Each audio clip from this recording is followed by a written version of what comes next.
ठळक बातम्या. खुनाच्या प्रयत्नातील 4 आरोपी 8 तासात जेरबंद. बिब्बेवाडी स्मशानभूमीत शुभम कांबळे यांच्यावर लोखंडी धारदार हत्याराने वार करून खुनाचा प्रयत्न केल्याप्रकरणी बिब्बेवाडी पोलिसांनी 4 आरोपींना अवघ्या 8 तासात अटक केली.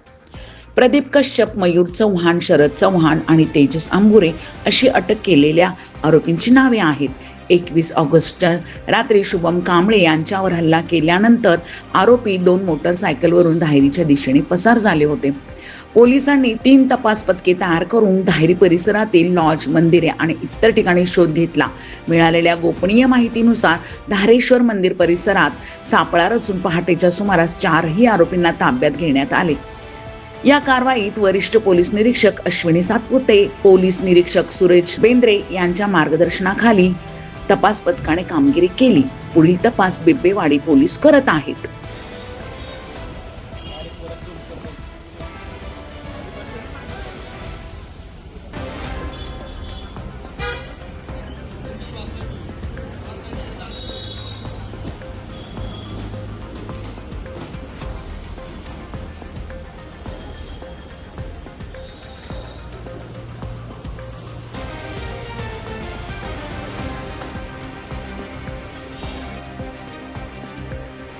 पारस मुथा यांचा report.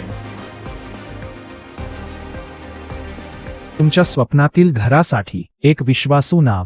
Golden Eye Real Estate. Sangli असो किंवा पुणे, कोल्हापूर, मुंबई व इतर महाराष्ट्रात कुठेही प्रॉपर्टी डीलिंगसाठी, खरेदी विक्रीसाठी तुमच्या विश्वासू पार्टनर. प्रॉपर्टी डीलिंग, रिडेव्हलपमेंट आणि रिअल इस्टेट कन्सल्टन्सी, सर्व सेवा एकाच ठिकाणी. योग्य मार्गदर्शन, पारदर्शक व्यवहार. आजच संपर्क करा. Golden Eye Real estate. Proprietor Shri Piyush Bhate, Sangli.